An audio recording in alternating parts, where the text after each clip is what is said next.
Welcome, U.S. Virgin Islands Chess, to the FIDE online blitz and rapid virtual tutorials. My games, guys. Your host, Colin Heim. Yes, sharing my games with you guys. And we have another game to share. It's the eve of Thanksgiving. Happy holidays to everyone.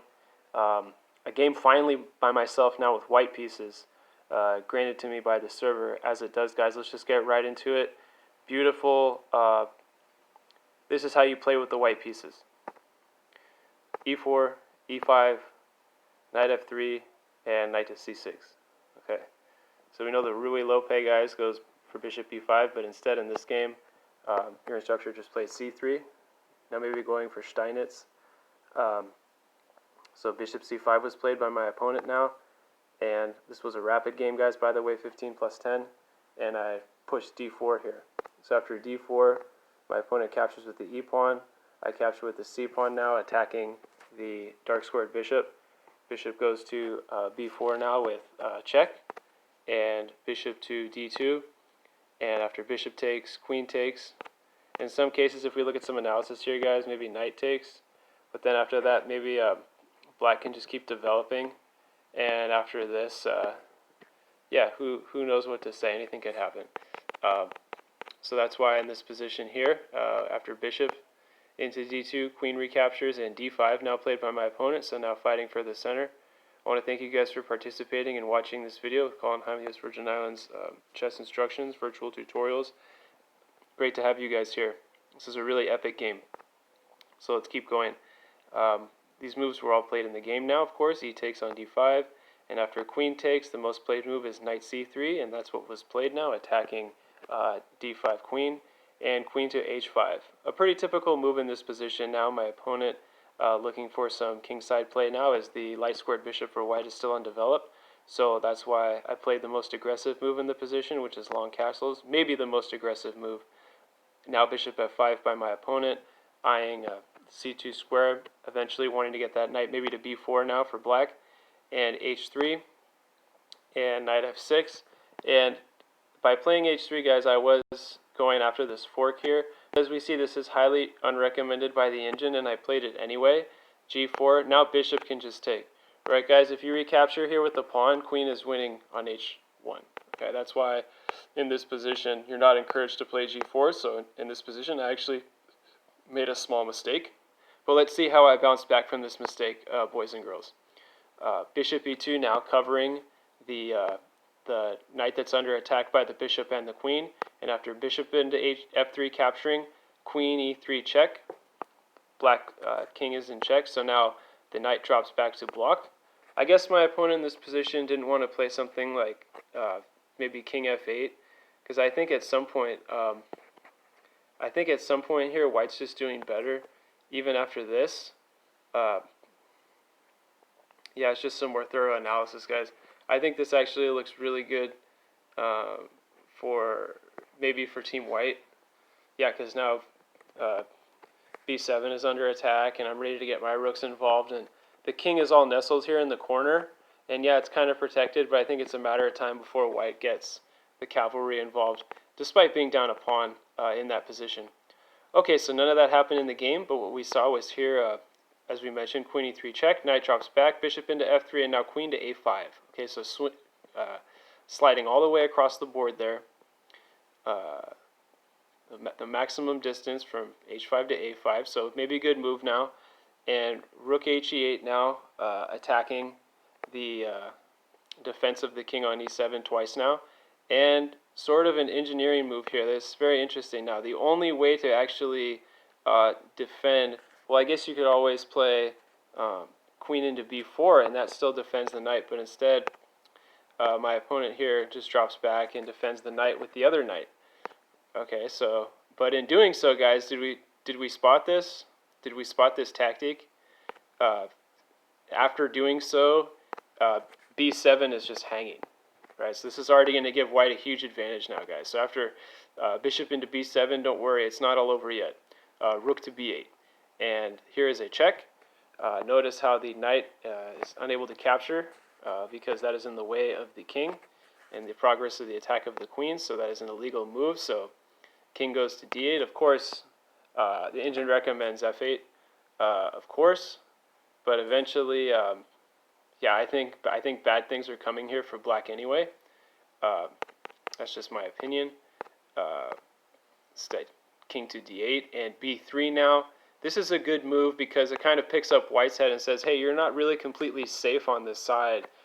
There's still an attack going on, and your king that you castled long is still, under attack here. So this was played in the game now, guys. Queen to a3 attacking the king, or checking rather, and then just playing the best move in the position, and that's just king to b1. Okay, so we see the engine there, guys, how it lit up green. Guys, whenever the engine lights up in these colors, right, green, orange, red, those are warning squares not to go, right, and green is obviously go. Okay, so let's treat it like a traffic signal, guys and girls, ladies and gentlemen.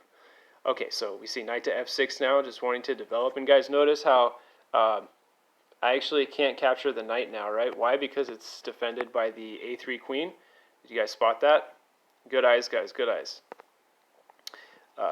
Knight to b5 was the star move in this position, and knight to b5 attacks the queen, and they're saying in the best position, yes, the move is actually just rook captures. Rook captures is best, but instead my opponent played queen to b4, and pushing ahead now with a3, attacking the queen. Of course, that was not played in the game. Instead, or was it played in the game? What was the move played in the game here after a3? Okay, queen to a5 was played, and now that's why a3 was such a vital move in this position, guys, because remember the queen was defending the knight, right? The knight that was nestled there on e7, and now queen captures. Okay, so king has to move to c8, no available square, as the bishop on c6 is just a monster piece now. And the trouble is coming now with d5, guys. It's pretty safe to say in this position. There's just too many of white's pieces here that are controlling way too many squares, way too close to that black king. Okay, so d5 and giving up the exchange now with rook captures on b5, bishop captures, queen captures, and now I can just say it's all over and drop my queen back. If black was to take here, yes, then white is up a full exchange and completely winning with no compensation for black. That was why in this position that my opponent dropped back to d7 and kept things going. And after queen into h3, yes, beautiful. d5, d6 now, and c6. So good move played by my opponent, but unfortunately, this is very close to the end for black. Rook to c1, queen to f3 now, attacking f2 pawn, and just defending now with rook c2. I can take as much time as I want in this position because actually I don't have anything to really defend except f2 at the time. Okay, so my opponent in this position playing b7. I guess the best move in the position recommended by the engine is just here. But if we take a look at what's going on here, I believe that the best move in the position, yes, is just getting to the 7th rank, as the computer loves, and there are no checks for black in this position, and I think here you can actually just resign, of course. I see absolutely nothing here. If you try a move like instead of that, just blocking here with the knight, well, then the pawn is being pushed, and I think we can stop there, as there is virtually no defense and there's actually no good moves in this position.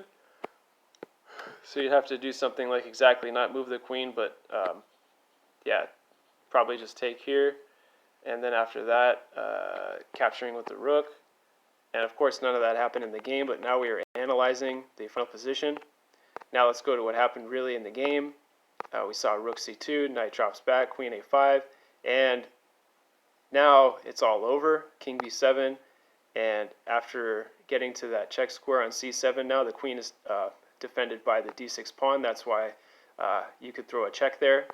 And after king to a6, rook to c6 check, king to b5, and find the winning move in this position, guys, without looking at the notation. Find the winning move for white in this position after I give everyone a couple of seconds. Okay, so the winning move, yes, is rook to e5, because after you play this move, rook e5, whoops, After you play this move, rook e5, and the rook lands there, guys, you have to drop back the queen, the only move to play. And yes, after rook captures c5 check, there's one square to go to. There should be one square to go to after that, right, guys? Should I be able to... no, the pawn is there, right? So you have to drop the knight back, actually, and then this is going to be mate. Okay, so that is exactly what happened in the game, and my opponent got checkmated. And thank you all for watching. This was a really, really epic game that I wanted to show. Let's show the structure here. We're going back for the analysis, guys. In the opening, I think I got an advantage after this because d5 we met with just e takes and queen takes and knight c3. And I think after black develops here, long castles was the best move in the position. I checked with the Chess-Base India here, the platform. It was best. That was obviously a mistake, but not too bad of a mistake because there's still a check square here. And I think white is just having a really comfortable game here, guys. Thank you very much, US Virgin Islands Chess. Should have got a lot out of this as usual.